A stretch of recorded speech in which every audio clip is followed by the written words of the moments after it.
이수진 씨, 아니, 회장님의 따님이라면 왜 지금까지 말을 안 했던 겁니까? 제 이름 앞에 어떤 수식어도 붙이고 싶지 않았어요. 저는 저 자신으로 평가받고 싶었습니다. 그런 직원에게 당신은 어떤 대우를 했는지 스스로 부끄럽지 않습니까? 몰랐습니다.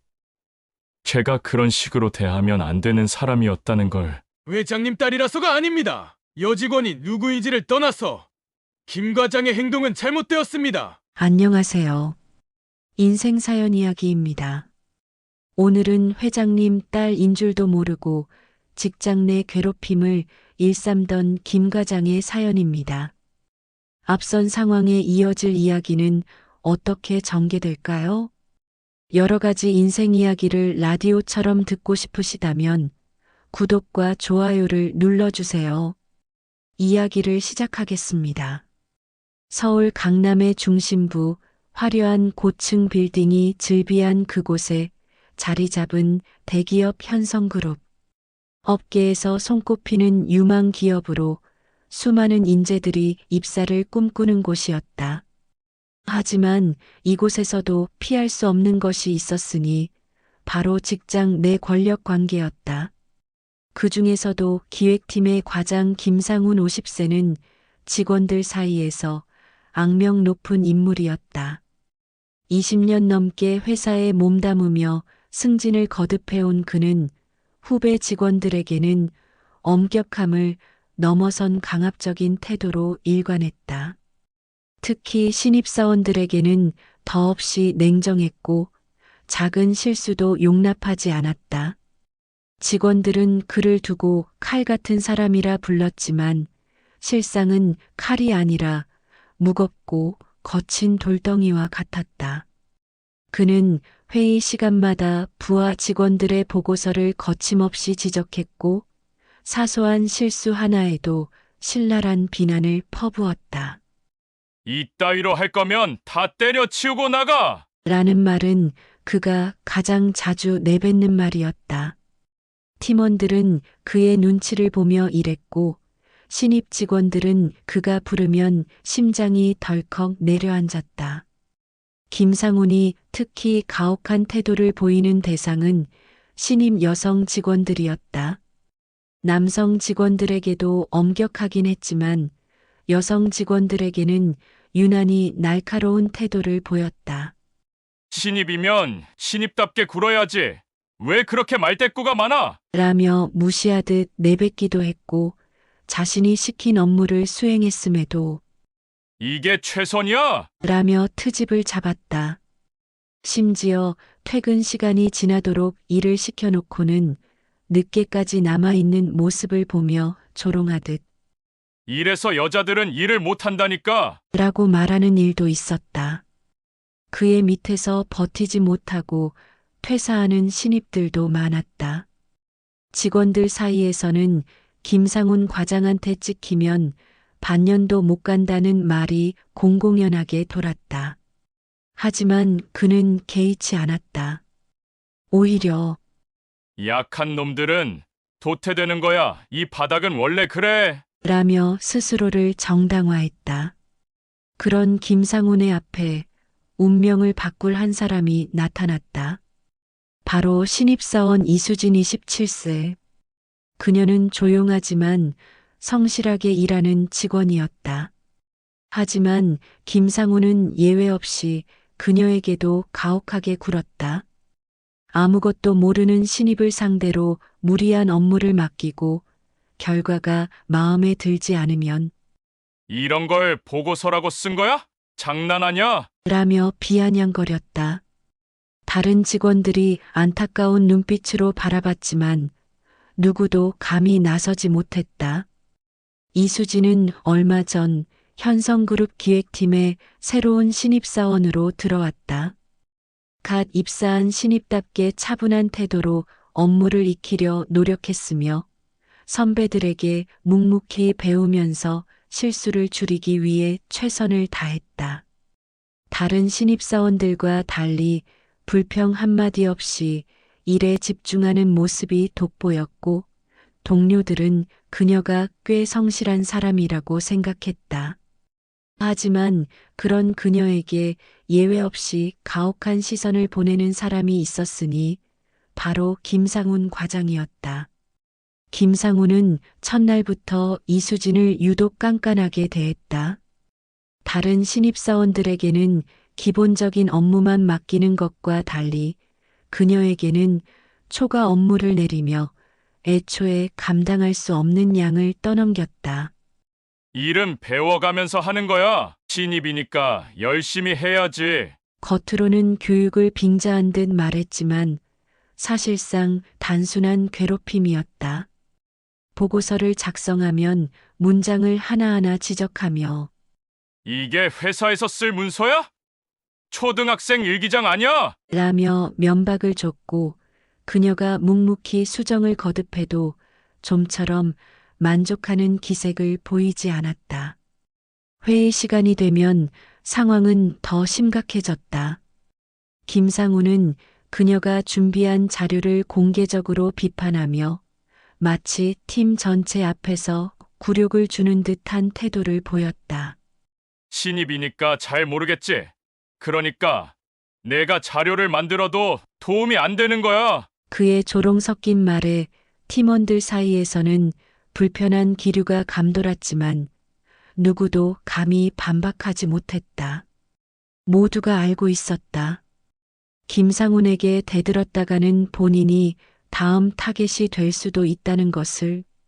심지어 점심시간조차 그녀에게는 마음 놓고 쉴 수 있는 시간이 아니었다. 팀원들이 점심을 먹으러 나갈 때마다 김상훈은 이수진 씨, 보고서 다시 한번 검토해야 하는 거 아니야? 라며 마치 퇴근 후에도 일하라는 암묵적인 압박을 가했다. 실제로 그녀는 점심을 대충 때우고 자리로 돌아와 김상훈이 지적한 내용을 수정해야 했고 업무 시간이 끝난 뒤에도 야근을 자처할 수밖에 없었다. 하지만 그녀는 불평하지 않았다. 단 한 번도 김상훈에게 대들거나 반항하는 모습을 보이지 않았고 오히려 묵묵히 자신의 업무를 수행했다. 그러나 시간이 지날수록 그녀가 특별한 대우를 받지 않으려 한다는 것을 눈치챈 사람들은 의아해하기 시작했다. 신입사원들은 종종 선배들에게 도움을 요청하거나 친분을 쌓기 마련인데 이수진은 이상하리만큼 겸손하면서도 거리를 두는 듯한 태도를 보였다. 그녀의 그런 모습이 김상훈의 심기를 더욱 건드렸는지도 몰랐다. 김상훈은 더욱 심한 방식으로 그녀를 몰아붙였다. 이봐, 신입 내가 시킨 건 이게 아니라고 다시 해와. 같은 말을 반복하며 일부러 퇴근 직전에 일을 던져주는 일이 잦아졌다.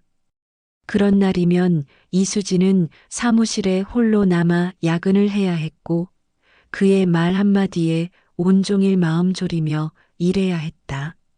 하지만 김상우는 몰랐다.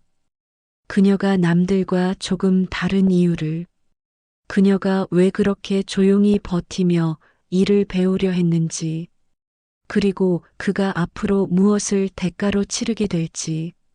사무실은 여느 때처럼 바쁘게 돌아가고 있었지만 한쪽에서는 살얼음판을 걷는 듯한 분위기가 감돌았다. 김상훈 과장은 회의실 한가운데서 이수진을 향해 노골적인 비난을 퍼붓고 있었다. 회사에서 버틸 능력이 없으면 나가야지. 그의 거친 목소리가 사무실에 울려 퍼졌다. 몇몇 직원들이 고개를 숙였고 다른 직원들은 모니터 화면에 시선을 고정한 채 애써 관심 없는 척했다. 그러나 누구나 알고 있었다. 오늘도 김 과장의 타깃은 이수진이라는 것을. 이수진은 말없이 자신의 서류를 꼭 쥔 채 서 있었다. 그녀의 손끝이 살짝 떨리는 것이 보였지만 얼굴에는 감정을 내비치지 않았다. 하지만 김 과장은 그런 태도가 더 마음에 들지 않는다는 듯 비꼬는 듯한 미소를 지으며 다시 입을 열었다. 뭐야? 할 말 없어?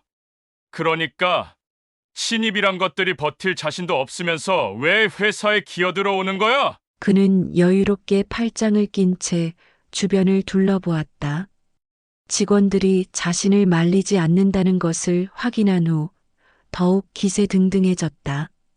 그날 이후로 김상훈의 괴롭힘은 한층 심해졌다.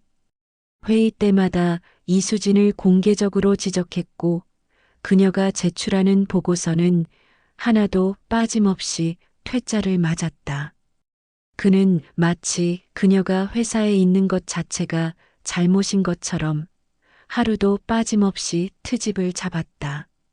심지어 점심시간에도 그녀를 가만히 두지 않았다. 팀원들이 삼삼오오 모여 식사를 하러 나갈 때면 김 과장은 일부러 이수진을 불러 세웠다. 이수진 씨, 밥 먹을 시간이 어딨어? 내가 어제 제출한 자료 다시 봤어? 이미 오전 내내 수정했던 자료였다. 그녀는 입을 열어 설명하려 했지만 김 과장은 듣지도 않고 서류를 탁 내던졌다. 진짜 답답하네. 이따 다시 해와. 점심시간이 지나고 사무실로 돌아온 직원들은 그녀의 자리가 비어 있는 것을 보고 안쓰러운 표정을 지었다. 아무도 말은 하지 않았지만 이수진이 점심도 거른 채 업무를 하고 있으리라는 것은 명백했다. 그녀가 퇴근 후에도 남아 야근하는 모습은 이제 사무실에서 흔한 광경이 되었다. 저녁 8시, 9시가 되어도 그녀의 자리에는 불이 꺼지지 않았다. 김상우는 그런 모습을 보고도 전혀 미안해하는 기색이 없었다. 오히려 퇴근하면서 지나가던 길에 그녀를 힐끗 바라보며 비웃듯 말했다. 야근한다고 해서 다 잘하는 건 아니야. 능력이 없으면 뭘 해도 소용없어. 그는 마치 자신의 말이 정당하다는 듯 어깨를 으쓱이며 사무실을 떠났다. 하지만 남아있던 직원들은 그의 뒷모습을 바라보며 속으로 생각했다. 이건 너무 심한 거 아닌가? 그러나 누구도 이수진을 도울 수 없었다. 그녀가 회장님의 딸이라는 사실을 알지 못했던 것처럼. 그리고 그 누구도 김상훈이 어떤 대가를 치르게 될지 상상조차 하지 못했다. 그날도 사무실은 평소처럼 분주하게 돌아가고 있었다. 직원들은 책상에 앉아 업무를 처리하느라 바빴고 몇몇은 회의 준비로 분주했다. 그러나 이른 아침부터 사무실의 공기는 어딘가 달라져 있었다. 누군가 귓속말을 주고받는 모습이 곳곳에서 포착되었고 직원들의 얼굴에는 놀라움과 의아함이 뒤섞여 있었다. 처음에는 작은 속삭임에서 시작된 이야기였다. 방금 들었어? 임원 회의에서 사장님이 무슨 얘기를 했다고 하던데. 누군가의 입에서 흘러나온 말들이 빠르게 퍼져나갔다. 그리고 몇 시간 후 사무실 곳곳에서 모두가 같은 이야기를 하고 있었다. 우리 딸이 힘든 과정을 거치며 성장하고 있습니다. 이 말은 회장님이 직접 임원회의에서 한 발언이었다고 했다. 회사의 핵심 경영진이 모인 자리에서 사장님이 이 말을 했다는 소식이 전해지자 직원들은 혼란스러워했다.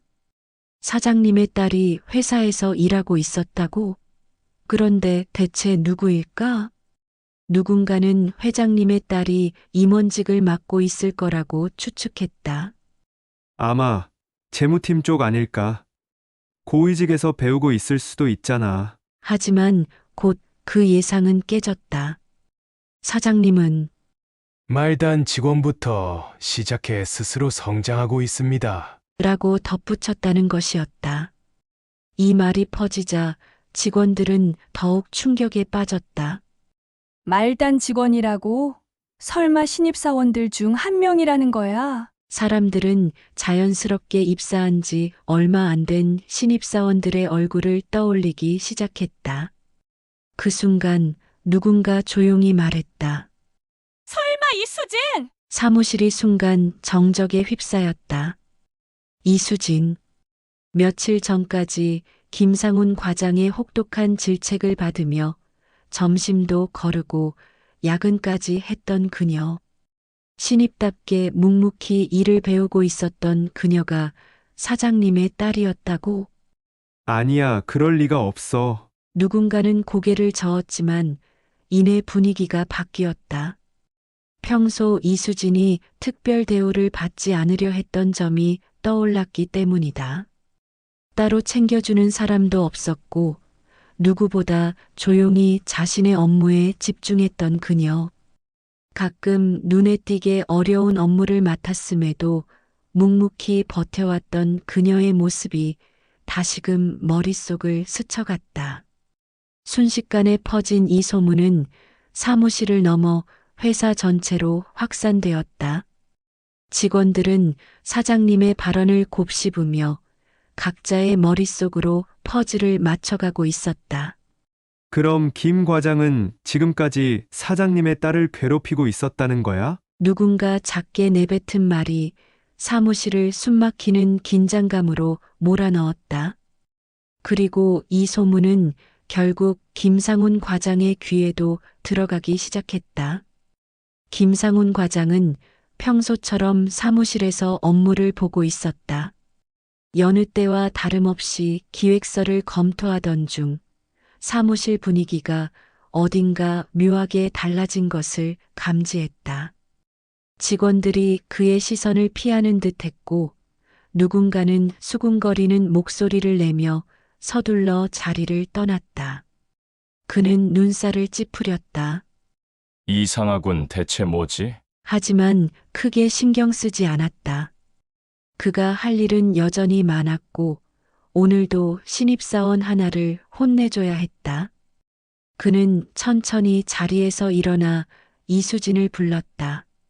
이수진 씨, 잠깐 와봐. 이수진이 조용히 자리에서 일어나는 순간 사무실 출입문이 열리며 2명의 임원이 안으로 들어섰다. 그리고 곧바로 김상훈을 향해 말했다. 김 과장님, 지금 바로 회의실로 오시죠. 김상훈은 순간 당황했다. 임원들이 직접 자신을 부르다니 평소에도 가끔 보고를 위해 임원 회의에 참석한 적은 있었지만 이번에는 분위기가 달랐다. 그의 뒤에서는 직원들이 숨죽이고 있었고 누군가는 노골적으로 그를 바라보고 있었다. 그는 알 수 없는 불안감을 느꼈다. 회의실에 들어서자 이미 주요 임원들이 자리를 잡고 있었다. 그리고 그 한가운데 사장님이 앉아 있었다.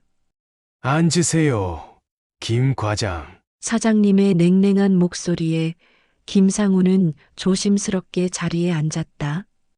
회의실의 공기가 한층 무거워졌다.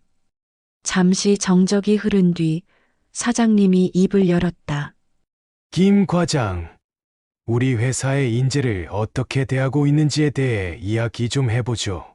김상훈은 순간 머릿속이 복잡해졌다. 설마. 그때 한 임원이 서류를 테이블 위로 밀었다. 김상훈이 그것을 보자마자 온몸이 얼어붙었다. 서류의 맨 위에는 이수진 회장 이연석의 딸이라는 문구가 적혀 있었다. 그의 입에서 무의식적으로 짧은 탄식이 새어나왔다. 이게 무슨... 자네가 그렇게 가혹하게 대해왔던 신입사원, 사장님의 목소리가 한층 낮아졌다. 그게 내 딸이라는 사실, 이제 알겠나? 김상훈은 숨이 턱 막혔다. 그의 머릿속이 새하얘졌다. 회장님의 딸, 이수진이 지금까지 자신이 공개적으로 모욕하고 점심도 거르며 야근하도록 내몰고 조롱했던 그 신입사원이 순간 그동안의 행동들이 머릿속에서 빠르게 스쳐 지나갔다. 그는 사장님의 딸을 회사에서 가장 심하게 괴롭힌 사람이었다. 아, 아닙니다. 저는 그저 신입 교육을 철저히 하려던 것뿐이고 그의 변명은 끝까지 이어지지 못했다. 사장님은 단호한 눈빛으로 그를 바라보았다. 김 과장, 그만하죠. 이미 다 확인된 사실입니다. 당신이 내 딸을 어떻게 대해왔는지 직원들의 증언과 보고서가 모두 여기 있습니다. 김상우는 입을 꾹 다물었다. 그의 손이 서서히 떨리기 시작했다. 그때 다른 임원이 냉정하게 말했다. 당신의 행동은 명백한 직장 내 괴롭힘입니다. 이에 대한 책임을 져야겠죠. 그 순간 김상우는 깨달았다. 자신이 이제 더 이상 예전처럼 이 사무실을 거닐 수 없을 거라는 것을. 그리고 바깥에서 회의실을 바라보던 직원들은 김상훈이 회의실에서 나온 후 전과는 전혀 다른 얼굴을 하고 있을 것이라는 사실을 직감하고 있었다. 회의실에서 나온 김상훈의 얼굴은 창백했다. 언제나 자신만만하고 거만하던 그의 모습은 온데간데 없이 사라졌고 그는 마치 모든 것을 잃어버린 사람처럼 힘없는 걸음으로 사무실을 지나쳤다. 사무실의 분위기는 여전히 차가웠다. 아무도 그의 눈을 마주보지 않았고 일부 직원들은 그를 향해 속삭이듯 조용히 대화를 나누고 있었다. 결국 저렇게 됐네. 자업자득이지. 사장님의 딸인 줄도 모르고 저렇게까지 몰아붙이다니. 김상우는 그들의 시선을 애써 외면한 채 자신의 자리로 향했다. 하지만 앉기도 전에 인사팀에서 온 공식 징계 통보서가 책상 위에 놓여 있었다. 징계 사유. 직장 내 괴롭힘 및 부적절한 직책 남용. 징계 내용. 직위 해제 및 감봉. 일정 기간 교육 후 업무 재배치. 한순간에 과장에서 평사원으로 강등된 것이었다. 이제 더 이상 후배들에게 지시를 내릴 수도 없었고 부서를 총괄할 권한도 사라졌다. 심지어 일부 직원들은 그가 퇴출될 거라며 소리 없이 손가락질했다. 그러나 김상훈에게 가장 견디기 힘든 순간은 따로 있었다. 다음 날 아침 회사 내부 공지를 통해 이수진이 정식 기획팀 대리로 승진했다는 소식이 전해졌다. 회의실에서 모든 것이 밝혀진 후 이수진은 회장님의 딸이라는 이유로 특별 대우를 받을 수도 있었다. 하지만 그녀는 마지막까지 겸손한 태도를 유지했다. 사장님이 직접 그녀를 경영팀으로 올려줄 수도 있었지만 그녀는 끝까지 자신이 기획팀에서 스스로 자리를 잡고 싶다고 말했다. 아버지, 저는 다른 직원들과 똑같이 배우고 싶어요. 지금까지 그래왔던 것처럼요. 그녀의 말에 사장님은 잠시 침묵하더니 그래, 내 뜻대로 하자. 라며 고개를 끄덕였다. 그 결과 이수진은 그동안의 노력과 성과를 인정받아 기획팀 대리로 승진했다. 단순히 회장님의 딸이었기 때문이 아니라 그녀가 회사에서 누구보다 성실히 일하며 스스로의 가치를 증명했기 때문이었다. 승진이 발표된 날 직원들은 그녀를 축하하기 위해 다가갔다. 이수진 대리님, 승진 축하드립니다. 앞으로도 잘 부탁드립니다. 하지만 그녀는 변함없이 정중한 태도를 보이며 말했다. 감사합니다. 하지만 그냥 이수진 대리라고 불러주세요. 저는 여전히 배우는 중이니까요. 그녀의 말에 직원들은 다시금 그녀가 남들과 다르다는 걸 깨달았다. 특별한 배경을 가지고 있음에도 그녀는 여전히 스스로의 자리에서 노력하고 있었다. 반면 김상우는 사무실 구석의 한자리에서 조용히 모니터를 바라보고 있었다. 더 이상 사람들 앞에서 거만하게 지시할 수도 큰 소리칠 수도 없었다. 그는 그저 자신의 잘못을 되새기며 한때 자신이 괴롭히던 신입사원이 이제 자신보다 높은 자리에 올라간 현실을 씁쓸하게 받아들일 뿐이었다. 이수진이 대리로 승진한 이후 사무실의 분위기는 서서히 변화하기 시작했다. 누구보다 조용히 자신의 자리를 지키며 묵묵히 일하던 그녀가 이제는 팀을 이끄는 위치에 올라섰지만 그녀의 태도는 조금도 달라지지 않았다. 회의 시간에는 여전히 메모를 꼼꼼히 하며 동료들의 의견을 경청했고 신입사원이 실수를 하면 조용히 따로 불러 친절하게 조언해 주었다. 누군가 늦게까지 야근하고 있으면 먼저 다가가 무리하지 말고 내일 해요. 건강이 먼저예요. 라며 따뜻한 말을 건넸다. 그녀가 전해준 배려와 겸손함은 사람들의 마음에 서서히 깊은 인상을 남겼다.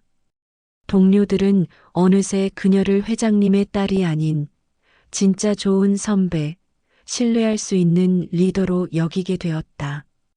특히 그녀가 아무런 특혜도 받지 않고 스스로 그 자리에 오른 사실은 모두에게 진심 어린 감동을 주었다. 한편 김상우는 여전히 같은 사무실 한쪽에서 조용히 업무를 보고 있었다. 이전처럼 목소리를 높이는 일은 없었고 누구에게 지시를 내리는 일도 더 이상 없었다. 그의 책상 주변은 텅 비어 있었고 이제는 출근해서 퇴근할 때까지 누구와도 말없이 지내는 날이 많았다. 동료들은 김상훈을 바라보며 다양한 생각에 잠겼다. 한때 권위로 사람을 억누르던 사람이 결국 인성으로 무너졌다는 사실이 모두에게 강한 인상을 남겼기 때문이다. 사람은 결국 자리가 아니라 사람됨으로 평가받는 거야. 겉으로 보이는 힘이 전부가 아니었네.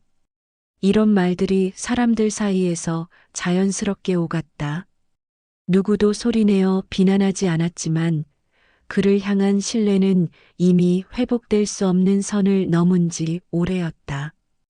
그러나 이수진은 끝까지 김상훈에게 따뜻한 태도를 유지했다.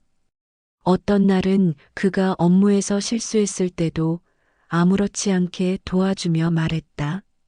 저도 예전에 많이 틀렸어요. 천천히 다시 해보면 괜찮을 거예요. 그 말을 들은 김상훈은 잠시 멍하니 그녀를 바라보다 고개를 떨궜다.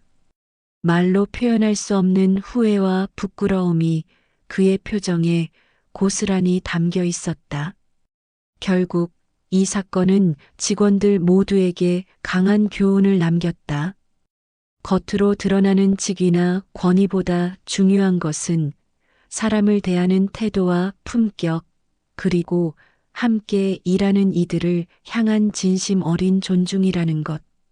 그리고 그 중심에는 늘 조용히 하지만 단단하게 자신의 길을 걸어온 이수진이 있었다. 그녀의 진심과 품성이 남긴 울림은 오랫동안 이 회사 사람들의 마음에 남게 되었다. 이 이야기는 그렇게 끝이 났지만 그 안에 담긴 진짜 이야기는 여전히 사람들의 기억 속에서 살아 숨쉬고 있었다. 권력은 자리에 따라 오르내리지만 인성은 그 사람의 가치를 끝까지 지켜줍니다. 실력도 중요하겠지만 직원을 아끼는 마음과 훌륭한 인성을 가진 사람이 진정한 리더라고 할 수 있지 않을까요? 여러분의 생각을 댓글로 남겨주세요. 오늘의 사연 어떻게 들으셨나요? 더 많은 이야기들이 여러분을 기다리고 있습니다. 우리 주변에서 일어나는 다양한 인생 이야기를 계속 전해드리겠습니다. 구독과 좋아요를 하시어 함께 해주세요. 알람 설정을 하시면 새로 올라오는 사연들을 가장 빠르게 만나실 수 있습니다. 감사합니다.